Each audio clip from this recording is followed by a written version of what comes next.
da visão que Deus deu a Billy Graham de reunir evangelistas itinerantes de todo o mundo, surgiu a Conferência Internacional para Evangelistas Itinerantes.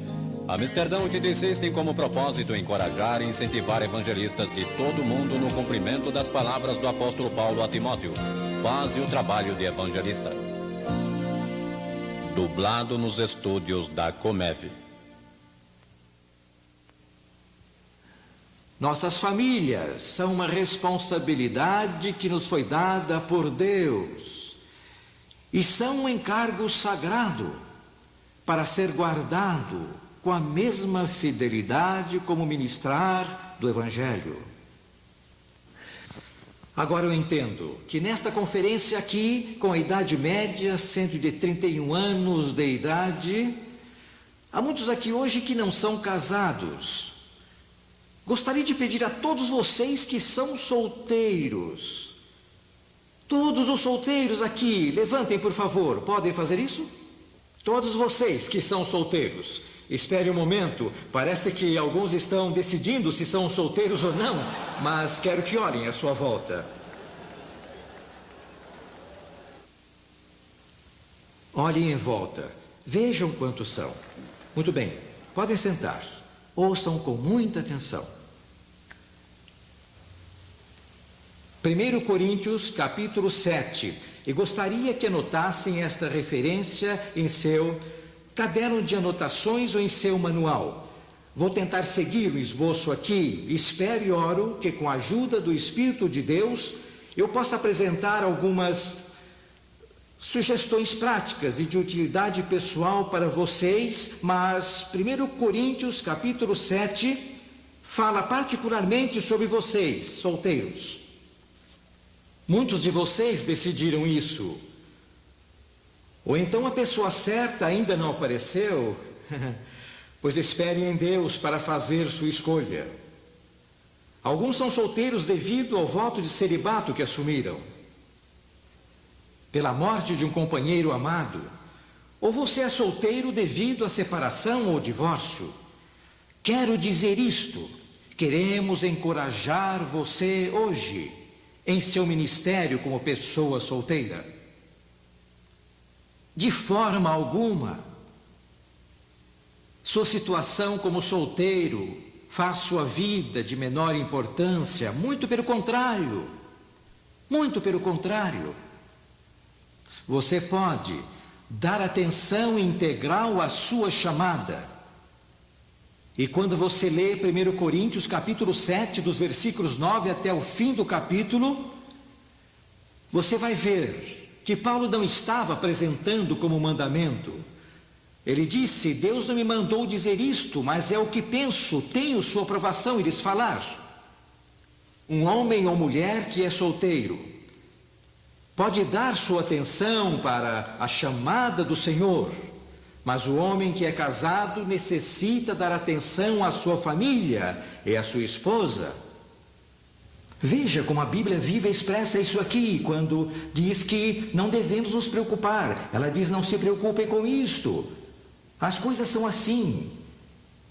E nesta hora, eu quero louvar a Deus por aqueles entre vocês que são solteiros e com isto encorajá-los, orando para que, ainda que vamos falar de questões referentes a relacionamentos familiares e conjugais, que isto possa primeiro dar-lhes um padrão, um exemplo para vocês seguirem enquanto oram, para que Deus lhes traga a pessoa certa, ou número 2, que os ajudem no aconselhamento de outros. E sou tão grato a Deus que realização na vida e realização no ministério não depende de sermos casados ou solteiros, mas em sabermos que estamos no centro da vontade de Deus e fiéis em realizar sua vontade. Quero lhes falar sobre o outro lado da moeda. Quando Deus criou todas as coisas e criou o homem, tudo era muito bom, exceto uma coisa. Ele disse: não é bom que o homem esteja só, vou lhe dar uma esposa. E sou grato, como todos vocês são, e todos nós da equipe somos, pela companheira, pela esposa que Ele trouxe à nossa vida e ao nosso ministério. Agora, ao falar sobre a vida familiar do evangelista nesta hora, eles me pediram que tocasse especificamente em 4 áreas. Ainda que haja muitas e poderíamos falar sobre isso o dia todo em alguns dos seminários, mas vários deles, vocês vão falar sobre vários aspectos, não terei tempo sequer de mencionar, muito menos discutir em detalhe. Vocês estarão falando sobre as responsabilidades no seio da família. Alguns textos para serem anotados em seu caderno. Efésios, capítulo 5, versículos 8 a 33, mas vou mencionar apenas o versículo 25, que diz: maridos, amai vossas mulheres, como também Cristo amou a igreja, e a si mesmo se deu por ela. Outra passagem, 1 Pedro, capítulo 3, versículo 7, vou ler o texto numa versão diferente. Maridos, vós igualmente vivei com elas com discernimento, dando honra à mulher como vaso mais frágil, pois sois juntamente herdeiros da mesma graça da vida, para que vossas orações não sejam interrompidas. Note uma palavra nesta passagem de 1 Pedro. Acho que todas as traduções a usam assim: igualmente, referindo-se ao assunto do qual Pedro estava falando no começo do capítulo, sobre a mulher e o marido. Mas, igualmente, o marido deve estar em sujeição à esposa também. E falando com meu genro, que é muito sábio e cujo conselho eu valorizo muito, ele o expressou assim: para mim, significa que como a esposa está em sujeição à posição do marido, como líder do seu lar, assim o marido deve estar em sujeição à posição da esposa. E eu creio que isto expressa da maneira mais clara e correta que poderia ser feita aqui. A outra passagem que gostaria que vocês anotassem é Efésios 6, versículo 4, que diz que os pais não devem provocar seus filhos à ira, mas criá-los na disciplina e na admoestação ou doutrina do Senhor.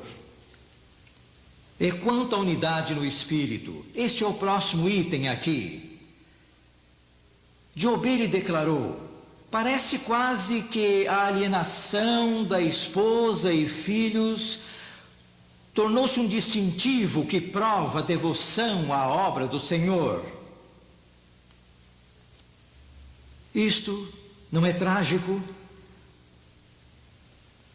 mas é tão real. E se é difícil desenvolver essa união quando você está em casa o tempo todo, quanto mais para o evangelista itinerante. Porque tudo na esfera física milita contra isso. A solidão, o isolamento, o ressentimento, nas tentações que assaltam tanto o evangelista quando viaja, como a esposa que fica em casa. Tudo milita contra essa união espiritual. O que pode ser feito? O que pode você fazer para desenvolver isso? Quero sugerir algo. Sublinhe as palavras: herdeiros juntamente da graça da vida, em 1 Pedro 3,7. E lembrem-se que o seu relacionamento deve ser aberto, e se não é, agora ao voltar é o tempo perfeito para começar. Não deixe que nada se acumule. É tão fácil deixar o ressentimento, a amargura, irritação, a impaciência acumular. Eu estou me dirigindo a vocês, mas também falando ao meu próprio coração. Nossa mente está sempre cheia de horários, programas, mensagens, e ela fala conosco e não percebemos a maneira que ela falou e ficamos impacientes. Talvez isso não aconteça com vocês, mas acontece comigo. E sabe o que eu descobri? Se eu disser imediatamente: querida, sinto muito, perdoe-me, tudo passa. Mas se eu deixar que se acumule durante o dia, a união não se desenvolve e o abismo se alarga. Não deixe nada acumular. Segundo, orem juntos. Você ora com sua esposa? Conheço obreiros cristãos, e estou pensando em um especificamente, cuja esposa me disse: meu marido não ora comigo, nem ora com a família em casa. Não consigo entender isso, mas acontece. Vocês oram juntos?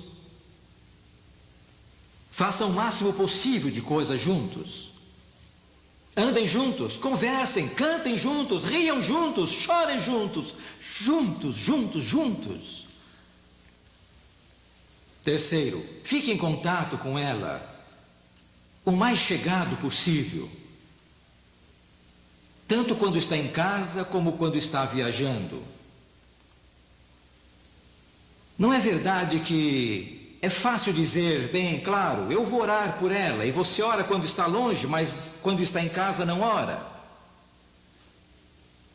Você pode pensar em milhares de desculpas para não manter comunhão chegada com sua esposa. Mais uma coisa aqui. Estabeleça alvos em sua leitura e memorização da Bíblia juntos. Ajude-a a desenvolver sua vida espiritual e também o seu próprio ministério. Você tem incentivado sua esposa a fazer isto? Vamos falar mais sobre isto mais adiante, mas tanta coisa depende de você no que se refere à atitude da sua esposa para com seu ministério e se ela se sente útil na comunidade onde vocês vivem. Talvez seja essa, família de 7, ou 10, ou 3, ou 4. Ouça, a congregação dela é mais importante do que aquela a qual você fala. Eu realmente creio nisso. E você tem a responsabilidade, e eu tenho, de ajudá-la a desenvolver seus dons, seu ministério junto à sua vizinha. Sabe, Deus dá às mulheres um discernimento das Escrituras que às vezes não revela aos homens. Basta ler a maravilhosa história de Abigail e Davi, e aquele marido imprestável de Abigail. Mas veja como ela respeitou o seu marido e como intercedeu por seu marido. E a sabedoria que Deus deu a ela ao tratar daquela situação, isso mostra que ela de fato era uma mulher sábia. E sua esposa tem sabedoria e conselho para você. E se encorajá-la a desenvolver isso, que ministério ela pode ter com sua família? Com você, com seus vizinhos da rua, ou da vila onde vocês moram, ou da quadra onde vocês moram. E ao fazer isso, vocês estarão desenvolvendo união espiritual. E quanto à liderança espiritual, quero perguntar, é possível ser um evangelista dedicado e consagrado e também ser um marido competente e um pai exemplar? Isso é possível? Será que minha chamada como evangelista tem precedência sobre minha família? Eu diria, sem qualquer hesitação, não tem. Nossa liderança espiritual na família é uma responsabilidade que nos foi dada por Deus, e a palavra de Deus deixa claro a importância dessa responsabilidade, e é tão importante o seu cumprimento quanto nossa chamada como evangelistas. E cabe a nós desenvolver essa liderança espiritual. Basta que você leia os primeiros 8 capítulos de 1 Samuel, onde vemos que Eli e até mesmo o próprio Samuel tinham filhos que desobedeceram e desonraram a Deus. E foi porque eles não assumiram sua responsabilidade e liderança espiritual no lar. Acontece conosco, puseram-me por guarda da vinha, mas a vinha que me pertence não guardei. E quanto a prioridades,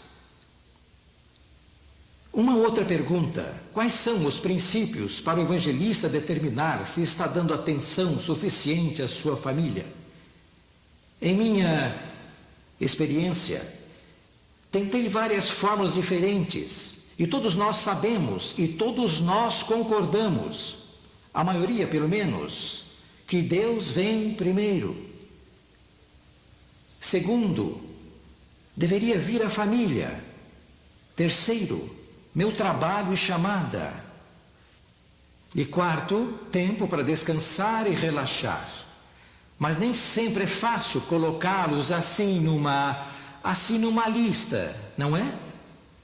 Eu posso dizer, vou fazer isso, mas algo acontece com o meu horário, algo acontece com as circunstâncias, uma situação que não posso controlar, que muda isso. E as coisas acontecem de forma diferente. Pois aqui está uma coisa que me ajudou. Você vê a roda aí no canto da página do seu manual? Ela foi idealizada pelos navegadores. Um ministério de discipulado e memorização da Bíblia. Nesta ilustração, quero sugerir que os raios da roda representam os vários aspectos da sua vida. O evangelista em ação. Você tem uma chamada como evangelista. Você tem seu trabalho aí em um desses raios, que não é apenas a pregação, mas as outras atividades que você sente que são de sua responsabilidade. Talvez seja em administração, talvez seja trabalhar com as suas mãos para prover o sustento da sua família. Esta é uma parte, outra parte é a sua família. Outro raio desta roda é seu tempo de descanso. Agora, no curso da sua vida diária, raios diferentes estão em contato com o chão em momentos diferentes. Mas quem é o centro da roda? É o Senhor Jesus Cristo. Ele é o centro. E se todos os raios da roda, todos os setores da nossa vida estiverem centralizados nele, então em momentos específicos da nossa vida, um certo raio vai estar em contato com o chão e este raio será a sua prioridade naquele momento. Esta conferência está sendo um raio desta roda, tendo todo o seu interesse e atenção. Quando voltar para casa, se não estiver indo a outra reunião, sua família está ali e merece a sua atenção integral. Mas como podemos saber que lhe demos um nível de atenção e interesse adequado? Anote esse versículo, Salmo 25, versículos 12 e 13. E gosto da paráfrase da Bíblia Viva: quem é o homem que teme o Senhor? Deus vai ensiná-lo como escolher o melhor. Ele viverá no círculo das bênçãos de Deus, e seus filhos herdarão a terra. Às vezes o que funciona para mim pode não ajudar você, mas se existe esse desejo sincero de permitir que sua vida toda dê glória a Deus, quando um certo raio estiver na posição de suportar o peso de sua vida em ação, Deus lhe dará a sabedoria, a graça e a força que você precisar. Terceiro, como podemos tornar o tempo gasto com nossa família da máxima qualidade possível? Quero dar algumas sugestões. Antes de tudo, escreva família em seu calendário de compromissos, para ter certeza de incluí-la. Ponha família em seu calendário. E sabem, confesso-me culpado de não observar isto. Quantas vezes eu examinei meu calendário e, é claro, meu ministério, bem como desses irmãos, está centralizado nas cruzadas do Dr. Graham e nas atividades da associação. E isto tem sido um grande prazer para nós, Bill. É um grande privilégio. E temos dado a nossa vida integralmente a isso, nos 40 anos que estamos juntos. Há ocasiões em que temos um espaço em branco no calendário e que faremos. Bem, posso ir a uma reunião da junta, posso ir a uma reunião de comitê e outras coisas, e logo o tempo está todo tomado. E dizemos, Ei, espere um pouco, quando vou ficar em casa? É minha secretária que está aqui e por cujo ministério minha esposa e eu somos muito gratos. Ela tem um jeitinho muito sutil de incluir ali família. E fico feliz com isso. Escreva no seu calendário. Segundo, planeje atividades específicas com sua família quando você está em casa. Faça algo especial com eles. E também planeje algo especial com sua esposa quando está em casa. E você devia fazer isso de forma regular e frequente quando está em casa, por várias razões. Primeiro, a sua esposa vai começar a sentir: ei, meu marido se interessa e se preocupa comigo. Segunda, vai ajudar a desenvolver esse espírito de união. Mas terceira, e talvez essa seja mais importante, seus filhos vão ver como você considera sua esposa importante. E isso é um exemplo que nunca esquecerão.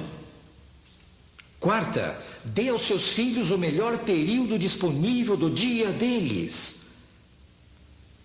Seus filhos chegam da escola ou de outro lugar e tem certos períodos do dia quando o seu nível de atenção, de interesse e energia está no seu auge. Não planeje o tempo deles ao redor do seu horário, mas faça o oposto. Ajuste seu horário ao deles. A seguir, acho que esse próximo ponto é o número 5 do meu esboço. Tem orações em família, com eles. Temos ilustrações lindas disso na vida de grandes cristãos. Orem com eles, falem com eles. Vocês sabiam que nos Estados Unidos é uma trágica verdade que um pai em geral não tem os dados específicos, mas gasta menos de 5 minutos por semana, sozinho com seus filhos. Podem imaginar tal coisa? Quanto tempo você gasta com eles? Fale com eles. Deixe que fale com você, ouça o que dizem. Leia a Bíblia junto com eles e anote essa passagem, Deuteronômio, capítulo 6, versículos 7 e 8, falando sobre os mandamentos de Deus. Tu os inculcarás aos teus filhos e deles falarás em tua casa, e andando pelo caminho, e ao deitar-te, e ao levantar-te. E gosto da frase seguinte: também os atarás como sinal na tua mão. Isso era um ritual, um costume dos judeus. E penso que seria como levar consigo cartões de memorização da Bíblia, levando passagens bíblicas para decorar. Gaste tempo com seus filhos. Vou mencionar isso mais adiante. Analise os interesses, os talentos e os dons que seus filhos têm. Cada filho é diferente, aprenda a conhecê-los. E desenvolva-os, incentive-os. Também mostre interesse pelos amigos de seus filhos. Eles se sentem bem-vindos em sua casa? Ou você quer que ela se mantenha tão perfeita que nada pode ser tocado? Hein? Faça do seu lar um lugar aberto para as crianças da sua vizinhança. Você talvez tenha que ir a outro lugar, mas eles serão bem-vindos. E ao fazer isso, você poderá cuidar dos seus próprios filhos e em seus relacionamentos. E quanto a gastar tempo com eles outra vez? A esposa de um famoso evangelista, anos atrás, pôs seus braços à volta da minha esposa e de mim, antes dos nossos filhos terem nascido. E ela chorou e nos disse: meu marido queria que eu viajasse com ele. Por isso deixamos que outros cuidassem dos nossos filhos. Eu viajava com meu marido. E então ela começou a tremer visivelmente e disse: eu sabia. Meus filhos, e alguns já faleceram, nunca conheceram o Senhor. E estão perdidos para sempre sem Ele. Então ela disse: quando chegar o dia, Billy, falando com minha esposa, em que você tenha que fazer uma escolha, você fique em casa com os seus filhos. E por 30 anos ela ficou em casa. Não que ela não viesse ocasionalmente. Deus tem um dom maravilhoso de música. É um dom maravilhoso para se expressar. Mas seu campo missionário eram 5 filhos em casa. E quero dizer uma coisa, senhoras, e não quero ser mal interpretado. Se Deus deu a você uma família e filhos, Ele não chamou você para gastar todo o seu tempo viajando como evangelista ou ensinando. Eu sei muito bem que vou receber cartas sobre isso. Mas se o seu marido está viajando e você também está, uma pessoa está fora da vontade de Deus. Sua responsabilidade é em casa, com sua família, o campo missionário que Deus lhe deu. Dentro desse contexto, se você cumpriu essa responsabilidade, Ele lhe dará oportunidades quando seus filhos já forem crescidos e estiverem seguindo os caminhos que você lhes ensinou. Deus vai abrir as portas, devolvendo o ministério que você desejou ter. Deus não mudou, mas você pode desenvolver e cumprir sua responsabilidade em casa. E Deus vai honrar você por isso. Agora, esse assunto vai ser tratado em maior profundidade nos seminários que se seguirão. Uma última coisa, seja um exemplo para eles na sua vida devocional e no culto com a família. Ouça, se você for regular em suas orações com a família, vai imprimir em suas mentes como isso é importante. Se você for breve, eles vão gostar bem mais. Não pregue o tempo todo. 2 minutos de conversa significativa com Deus e com Jesus terão um impacto muito maior. Seja pessoal, seja específico, seja breve, seja regular, naquelas situações em que você pode ter devoções com a família. E então, o item seguinte é o número 4. Como podemos manter a adoração em família no lar quando estamos ausentes? Algumas sugestões práticas e específicas. Primeira, planeje com eles, antes de viajar, o que você vai fazer. E você faz planos baseados no seu exemplo, nas coisas que você faz. E deixe claro que espera que eles sigam suas instruções. Agora quero sugerir mais uma coisa. Quase todos aqui têm acesso a um gravador. Eu não tinha um para isso, mas usava um ditafone. Mas eu estava conversando com minha esposa no outro dia e comentei como seria maravilhoso se quando vocês evangelistas fossem viajar por alguns dias, que gravassem alguns breves devocionais para deixar com a família enquanto viajam. Digam à esposa, querida, aqui está o primeiro, o segundo, deixem marcado. E deixem que ouçam sua voz naquela gravação. Orem com eles. Mencione os nomes dos seus filhos. E eles vão prestar atenção. Vão pensar, papai acha que isso é importante porque gastou tempo preparando essas gravações para nós. Segundo, delegue para alguns dos seus filhos mais velhos a responsabilidade de dirigir a devocional familiar ou pelo menos participar dela. E uma outra ideia. Conte à sua família sobre o lugar onde você vai estar. Talvez haja uma necessidade específica de oração ou um problema que estão enfrentando. Você pode contar sobre aquela cidade e suas necessidades. Faça-os saber que eles são parte da resposta. E também reafirme a liderança de sua esposa como a chave desse período devocional. Meu tempo está acabando. Vou mencionar o próximo ponto rapidamente. Tenho algumas sugestões práticas para evangelistas itinerantes. Primeira, leve consigo uma foto de sua esposa e de seus filhos. Quantos aqui fazem isso? Ergam a mão. Bem, eu em geral levo 3 ou 4. Ficam caindo da minha Bíblia ou de algum outro livro. Mas eu as deixo na mesa do quarto onde vou ficar. Primeiro, é um lembrete visual dos meus queridos em casa. Aqui meu coração está ligado e vou dizer mais uma coisa.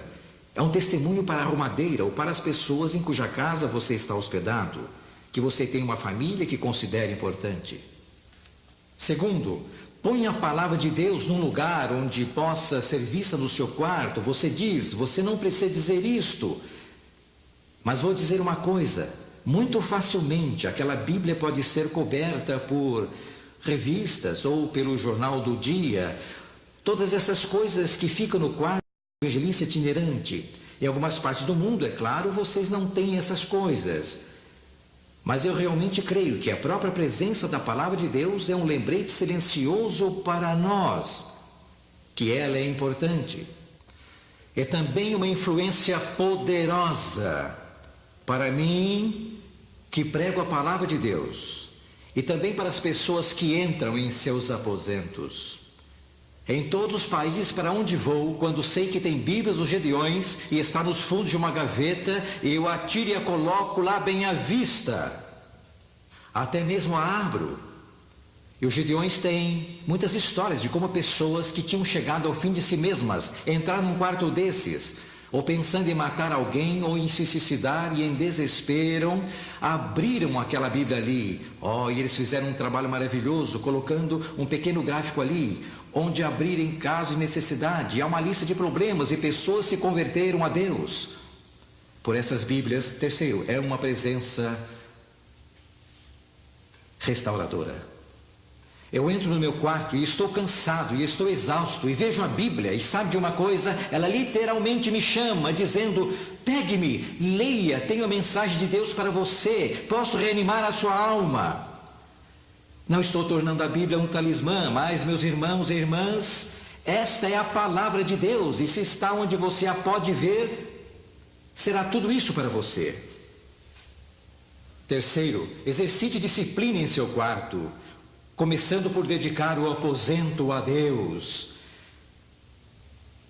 Seja um quarto humilde numa pequena cabana, ou um canto onde você foi convidado a ficar. Você pode dedicar aquele aposento ao Senhor. Ao cruzar o umbral, diga: ó Deus, este é o lugar onde vou repousar a cabeça nos próximos dias. Eu dedico esse quarto a Ti. Banhe aquele quarto com suas orações. E se for um quarto de hotel, quanto mais você deve fazer isto. Pratique a presença de Jesus. E quando aquele aparelho de TV no canto começar a tentá-lo, dizendo: ei, você teve um dia tarefado, pregou muito e se desgastou, você precisa relaxar um pouco, venha e ligue-me. Não digo que não deva ligá-lo. O que estou dizendo é que se você se acostuma com aquilo, de forma que as 2 últimas horas do dia são gastas assistindo televisão, você não está permitindo que o Espírito Santo coloque em sua mente e em seu subconsciente aquilo que vai permanecer em sua mente enquanto você dorme, e capacitá-lo a acordar com disposição e regozijo para realizar a sua obra. E se isso é um problema, vou sugerir uma coisa que eu fazia, não faço mais, porque fui ao outro extremo e criei uma aversão à televisão. Mas se a TV é um problema, ponha uma toalha sobre ela e a sua Bíblia em cima, faça dela um púlpito e pregue seu sermão. E a última coisa é esta, e haveria tantas outras: desenvolva uma rede espiritual. Desenvolva uma rede espiritual para você e sua família. Na Califórnia existem as árvores mais velhas do mundo, tem mais de 3.000 anos, são as imensas sequoias. Sabem, eu nasci na Califórnia. Eu gosto delas e sua majestade, gosto de contemplar sua beleza altaneira, estendendo-se por dezenas de metros de altura. Mas sabem, você nunca encontra uma dessas árvores sozinha. Talvez uma ou outra exceção. À volta de uma dessas imensas sequoias sempre existe outra, que é quase tão alta, e então outras, gradualmente mais baixas. Mas elas formam uma unidade, é uma coisa que não se vê, está abaixo da superfície, suas raízes estão sempre todas entrelaçadas. O que acontece? Por que elas duraram tanto? Uma tempestade vem e aquelas árvores começam a oscilar. Mas aquela rede de raiz abaixo da superfície mantém aquelas árvores de pé. Assim é a rede que você deve desenvolver com sua esposa e seus filhos, com seus parentes e amigos chegados. Encontre pessoas de sua comunidade que envolvam a sua esposa e filhos, orando por eles e apoiando-os. Outra pessoa nessa rede é um amigo ou colega de sua vila, seu povoado ou cidade, com quem você pode orar e compartilhar. Gostei do que alguém disse há pouco, que devemos nos abrir com Deus, porque Ele é o único a quem podemos sempre. Mas, como somos fortalecidos uns pelos outros. Salmo 90, 16. Aos teus servos apareçam as tuas obras e a seus filhos a tua glória. Você é um servo de Deus, fazendo a obra de Deus para a glória dele. Os seus filhos sentem isso, eles veem isso. Uma paráfrase de 1 Coríntios 13, para terminar.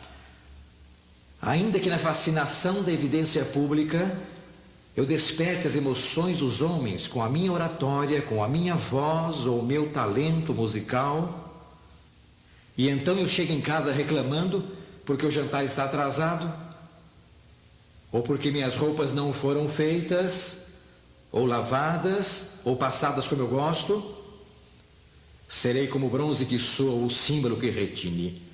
Ainda que eu impressione os outros com o meu profundo conhecimento da palavra de Deus, ainda que eu realize grandes feitos através da minha fé e me torne famoso entre os homens como removedor de montanhas, mas não tiver o amor que alcança e satisfaz os anseios do coração da minha família e remove as barreiras que se erguem em corações sensíveis, eu nada serei.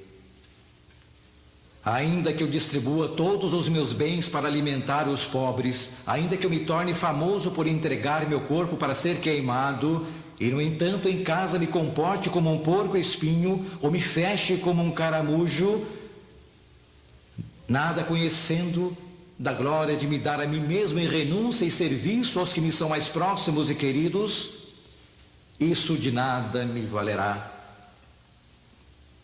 O amor nunca é impaciente, não sabe o que é inveja, não exibe os seus feitos, não é egoísta e nunca se ressente. O amor é o teste supremo de uma vida consagrada. Oh, mas o que você faz quando o amor em seu lar esfriou? Há pessoas aqui cujos corações estão despedaçados. Seu casamento está à beira do divórcio, separação, talvez. E você tentou se afastar, dizendo talvez isto me ajude a achar a solução. Deus pode ser a solução se você levar de volta para sua esposa o presente mais precioso que poderia lhe dar. Não algo comprado em uma dessas lindas lojas de souvenirs. Não vai lhe custar dinheiro no seu bolso, mas vai custar todo o seu coração. Leve de volta para ela o dom da compreensão. Faça isso dizendo quando chegar em casa estas 3 frases que têm apenas 3 palavras cada uma. Eu sinto muito. Pode me perdoar? Eu te amo. E quando estamos dispostos a fazer isso, Deus, em seu maravilhoso poder soberano, pode realizar o milagre. Romanos 15. Uma última passagem que Deus, aquele que dá paciência, constância e ânimo, leia, versículo 5, possa ajudá-los a viver em completa harmonia, cada um tendo para com o outro a mesma atitude de Cristo, e então todos nós podemos juntos louvar ao Senhor a uma voz, dando glória a Deus, Pai do nosso Senhor Jesus Cristo.